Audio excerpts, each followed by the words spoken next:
जय हिंद बच्चों, मैं अंसारी सर। ये प्रोनाउन बेस्ड जो एक्सरसाइज है आइए इसको जल्दी से देखते हैं। जैसे पहला क्वेश्चन है, let him and I go to Mumbai together for a week. बच्चों आप देख सकते हैं कि लेट के बाद हमेशा ऑब्जेक्टिव केस आता है, तो हिम तो आपका ऑब्जेक्टिव है, लेकिन एंड के बाद जो आई है वो आपका ऑब्जेक्टिव नहीं है, तो उसको मी करेंगे, यानी बी पार्ट में एंड मी हो जाएगा। They are all three but she, so go and call her as soon as possible because she has to preside over the meeting. My dear students, they are all three but she. Error आपकी first part में but के बाद हमेशा objective case लेते हैं, तो यहाँ पे शी की जगह हर हो जाएगा।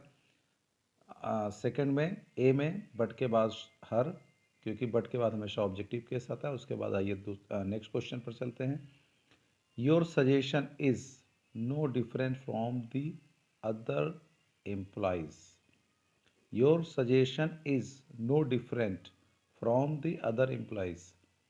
My dear students, यहाँ पे आप देख सकते हैं कि योर सजेशन है, और योर सजेशन में क्या है, पजेशन आया है। Is no different from the, अब यहाँ पर from the suggestion of the other employees होना चाहिए। देखिए सही सही इसमें क्या होना चाहिए, योर सजेशन है तो हम किसकी तुलना करेंगे, यानी इम्प्लाइज की सजेशन के साथ तुलना करेंगे, यानी दूसरे इम्प्लाइज के सजेशन के साथ तुलना करेंगे। तो यहाँ पे देखिए सी पार्ट में है error, your suggestion is not different from the from your suggestion is not different from the that of the other implies होगा। यहाँ पे from that of the other implies, यानी जब हम सजेशन की बात करेंगे, सिंगुलर की बात करेंगे, तो यहाँ पे दैट ऑफ लगाएंगे। तो your suggestion is different from that of the other implies, तो ये दैट आया है सजेशन के लिए आया है, तो एरर सी पार्ट में होगी। Will you please tell me who do you take me for. Dear students, अगर इस सेंटेंस में देखें तो will you please tell me who do you take for. देखिए जब हम रिलेटिव प्रोनाउन लेते हैं, हमेशा याद रखिए, जैसे कि यहाँ पे बी में रिलेटिव प्रोनाउन हु आया है, तो रिलेटिव प्रोनाउन के बाद कभी भी हेल्पिंग वर्ब नहीं आता है, यानी हमेशा हम मेन वर्ब लेते हैं। तो who you take me for हो जाएगा, तो यहाँ पे डू की ज़रूरत नहीं, यानी ये इंट्रोगेटिव सेंटेंस नहीं है, बल्कि रिलेटिव प्रोनाउन की है, तो यहाँ पे हु यू टेक, डू हटा दीजिए बी पार्ट में। I you and he must offer assistance to the downtrodden, said one of the boys standing by him.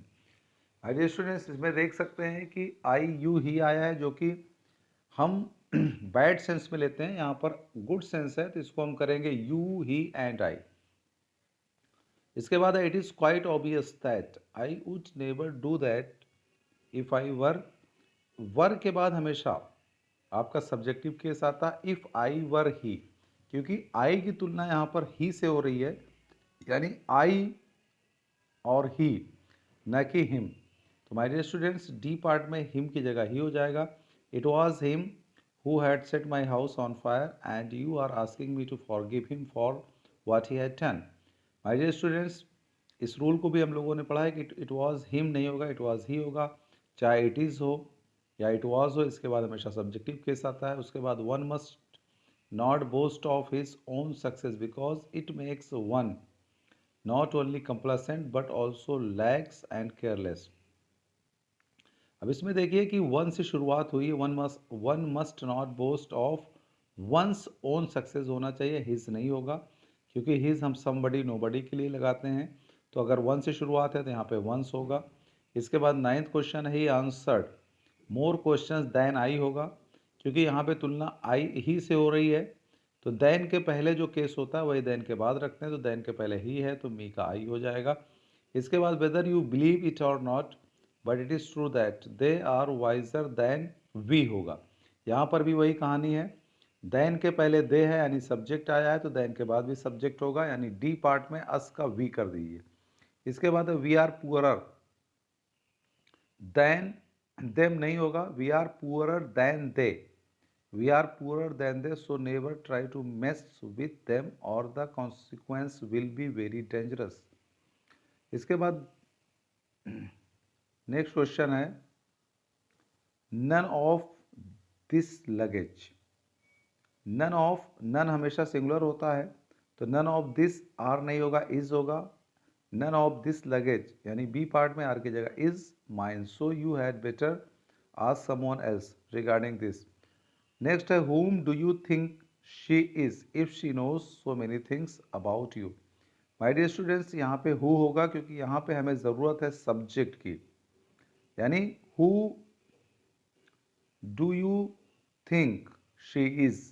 तो यहाँ पे देखिए, यहाँ पे सब्जेक्ट की ज़रूरत है, यहाँ पे ऑब्जेक्ट की ज़रूरत नहीं है, तो यहाँ पे whom की जगह who हो जाएगा ए पार्ट में।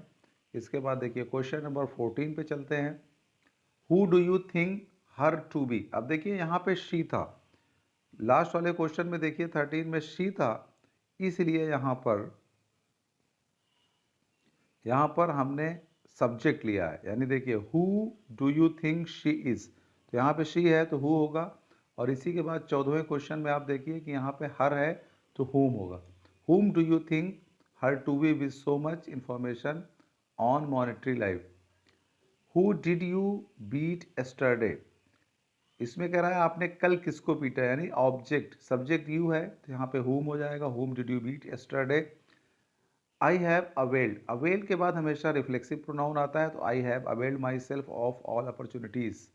इसके बाद 17 है, I want to know why you absented. अब देखिए एबसेंट के बाद भी हमेशा रिफ्लेक्सिव प्रोनाउन आता है, तो यहाँ पे होगा I want to know why you absented yourself from the class. इसके बाद शी प्राइड्स, प्राइड्स के बाद भी रिफ्लेक्सिव आता है, तो शी प्राइड्स हर सेल्फ होगा ऑन हर ब्यूटी, तो ए पार्ट में प्राइड्स हर सेल्फ होगा। As I reach there he told me to keep myself away. My dear students, keep के बाद कभी भी रिफ्लेक्सिव प्रोनाउन नहीं लेते, तो यहाँ पे माई सेल्फ को हटा दीजिए। कीप के बाद कभी भी रिफ्लेक्सिव प्रोनाउन नहीं आता है। बी पार्ट में, you will take this medicine whenever you feel yourself feverish. You will take this medicine, आप ये मेडिसिन लेंगे whenever you feel feverish. यहाँ पर भी योर सेल्फ लगाने की ज़रूरत नहीं है फील के बाद, तो सी पार्ट में है, it is very easy to do, so I believe that any of the two man can do it without putting in much effort. My dear students, दो टू मैन है, तो दो मैन के लिए एनी नहीं आता, यहाँ पे आइदर लगेगा, यानी बी पार्ट में एनी की जगह either. None of the two boys, यहाँ पर भी वही दिक्कत है, नन दो के साथ आता नहीं, यहाँ पे नाइदर होगा, तो ए पार्ट में आप नाइदर ले लीजिए। इसके बाद neither of the three sisters, neither तीन के लिए नहीं आता, तो यहाँ पे नन हो जाएगा ए पार्ट में।